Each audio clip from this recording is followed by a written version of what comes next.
அனைவருக்கும் வணக்கம். தமிழ்நாட்டு அரசியல் பிறப்பில் பிரதான கட்சிகளின் தலைமைகள், அதாவது ஒரு முதலமைச்சருக்கான தகைமையுடைய வேட்பாளர் யார் என்று சிந்தித்துப் பார்த்தால் அது சீமான் ஒருவர் மட்டுமே என்று தோன்றுகிறது. ஒரு தலைவன் என்பவன் முதலில் தன்னை தகைமைப்படுத்திக் கொள்ள வேண்டும். அதன் பின்னர் மக்களை வழிநடாத்த வேண்டும். தலைமை பண்பு என்பது தன்னை பின்பற்றும் மற்றும் தான் முன்னிலைப்படுத்தும் கருத்தை ஏற்றுவரும் நபர்களையும் தனது கொள்கை வழிப்படுத்தி வழிகாட்ட வேண்டும். அந்த வகையில் தர்க்க ரீதியாகவும் கொள்கை ரீதியாகவும் சமரசமற்று தனது பின்பற்றாளர்களையும் சிறந்த அரசியல் படுத்தி முன்னேற்றி வருவதன் மூலம் சீமான் தன்னை தமிழ்நாட்டின் தலை சிறந்த தலைவனாக மட்டுமல்லாமல் தமிழ்நாட்டின் அரசியல் அடையாளமாகவே நிலைப்படுத்திவிட்டார்.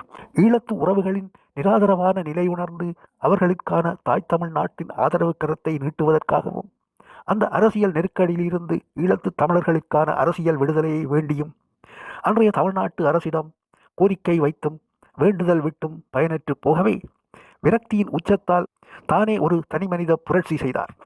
போராடினார், கூக்குரலிட்டார், ஈழத்து தமிழர்களுக்காக ஓங்கி குரல் கொடுத்தார்.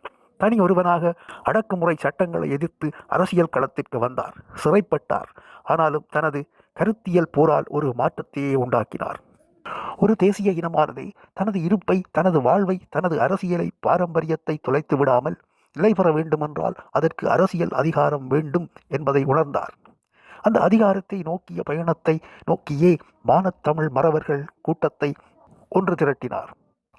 இளைஞர்கள் பட்டாளம் ஆரம்பத்தில் சில நூறுகளாக இணைந்து பின்னர் ஆயிரமாகி லட்சங்களாகி கோடிக்கணக்கில் அவர் பின்னால் அணிதிரண்டு நிற்கிறது. தனது சீரிய கருத்தால் அனைவரையும் ஒழுங்குபடுத்தினார். மக்களை வளப்படுத்த நல்வழி செய்கிறார். திராவிட கயவர்களால் மூடி மறைக்கப்பட்ட தமிழர் வாழ்வியலின் தொன்மையையும் அதன் சிறப்புகளையும் மக்களுக்கு தெளிவுபடுத்துகிறார். விழிப்புணர்வு பெறச் செய்கிறார். சீமானின் அரசியல் பாசறையில் உள்ள உறவுகள் அத்தனை பேரும் தெளிவான கருத்தியல் வீரர்கள் என்பதில் மாற்று கருத்தில்லை. தமிழ் தேசிய உணர்வையும் தற்சார்பு வாழ்வின் சிறப்பையும் அதன் அடிப்படை தத்துவங்களையும் நன்கு புரிந்து கொண்டு மக்களை நெறிப்படுத்துகிறார்கள்.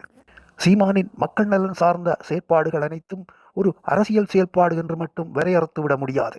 அது ஒரு வாழ்வியல் வழிகாட்டல், வளமான எதிர்காலத்துக்கான வாழ்க்கை தத்துவ செயற்பாடுகளாகவே பார்க்க வேண்டும்.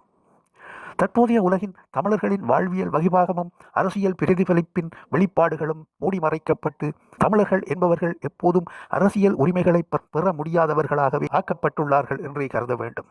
ஏனென்றால் அடிப்படை கல்வியில் கூட, சிறு பராயத்தின் பாடநூல்களில் கூட தமிழர் பண்பாடு, வாழ்வியல், கலை, இலக்கியம், ஏன் மருத்துவம் உட்பட தமிழர்களுக்கென்று தனியாக இருந்திருந்த வாழ்க்கை முறைகள் மூடி மறைக்கப்பட்டு நவீனம் என்ற அந்நிய போர்வைக்குள் மறைக்கப்பட்டு விட்டது. தமிழ் மொழியில் முழுமையாக பேசத் தெரியாத, ஆங்கிலம் அல்லது வேறு ஏதோ ஒரு தனக்கு பழக்கப்பட்ட மொழியில் தமிழுடன் சிறிது கலந்து பேசும் ஒரு அசிங்கத்தை பெருமையாக நினைக்கும் அளவிற்கு தமிழர்களின் அன்றாட வாழ்க்கையின் உரையாடல்களே மாறுபாடு கொண்டதாகிவிட்டது. அழிக்கப்பட்டது இனம் மட்டுமல்ல, மொழியும் தான். ஆகவே மொழி அழிந்தால் இனமே அழிந்துவிடும். இடையில் வந்த சாதிய சாக்கடைகளின் தாக்கம் இல்லாமல் தமிழர்களாக தங்களின் தனித்துவத்தை ஒற்றுமையாக ஓங்குவிக்க வேண்டும். அதற்கான காலத்தின் தேவை உணர்ந்த மிகவும் சரியான அரசியல் தளம் நாம் தமிழர் கட்சியும் அதன் தலைமை ஒருங்கிணைப்பாளரான சீமானும் மட்டுமே. தாய் தமிழ் நாட்டில் தமிழன் ஒருவனின் தலைமை வருகின்ற போது உலகத் தமிழர்கள் அனைவரது வாழ்விலும் மாற்றமும் ஏற்றமும் வந்துவிடும் என்பது எங்களுடைய கருத்து. உண்மையில் எங்களை பொறுத்தவரையில் உண்மையிலேயே சீமான் தமிழர்களுக்கு கிடைத்த ஒரு காலத்தின் பொக்கிஷமாகும். மக்கள் மனமறிந்து சேவை செய்யக்கூடிய தலைவனாகவும், நாட்டின் எதிர்காலமும் தமிழ் மக்களின் எதிர்காலமும் எப்படி வளம் பெற வேண்டும் என்ற உயரிய சிந்தனையில் உள்ள தலைவனாகவும் சீமான் மட்டுமே உள்ளார். இவ்வாறான தமிழ் தேசிய தன்னெழுச்சி உணர்வோடு மக்களை ஒன்றுபடுத்தி வரும் ஒவ்வொரு கட்டங்களிலும், ஒவ்வொரு தேர்தல் காலங்களிலும் மக்களை முட்டாள்களாக்கும் அரசியல் நயவஞ்சக திருடர்கள் மக்களை ஏமாற்றுவதற்காக வாக்குறுதிகளை அள்ளி வீசுவார்கள். பொய் வாக்குறுதிகளை வழங்கி எப்படியாவது ஆட்சியில் அமர்ந்து விட்டால் 5 வருடங்கள் வரைக்கும் இந்த பொய் வாக்குறுதி திருடர்களை எதுவும் செய்ய முடியாது என்கிற நம்பிக்கையில்தான் இப்படி ஒவ்வொரு தடவையும் வாக்குறுதிகளால் ஏமாற்றுகிறார்கள். இந்த தேர்தலில் சீமானின் தமிழ் தேசிய தன்னெழுச்சி பிரச்சாரத்தினால் தோற்கடிக்கப்பட்டு தமிழ் தேசிய அரசு தமிழ்நாட்டில் நிறுவப்பட்டு விடும் என்றும், அப்படி சீமான் தலைமையில் தமிழ் தேசிய அரசியல் அரசு தமிழ்நாட்டில் நிறுவப்பட்டு விட்டால் இவ்வளவு காலமும் மக்களை ஏமாற்றிய திராவிட திருடர்களின் நிலை மோசமாகிவிடும் என்பதாலும் சீமானிடமிருந்து தங்களது திருட்டுக்கான விசாரணை கோரிக்கைகள் வரும் என்ற அச்சத்தின் காரணமாகவும் இரகசிய திட்டத்தின் அடிப்படையில் களமிறக்கப்பட்ட தந்திரத்தின் ஒரு வடிவமே தமிழக வெற்றிக் கழகம் என்ற ஏமாற்றுக் கட்சி. 2000, 2500, 4000, 10,000 என்று இலவசங்களை அறிவிக்கும் இலவச திருடர்களை துரத்தி அடியுங்கள்.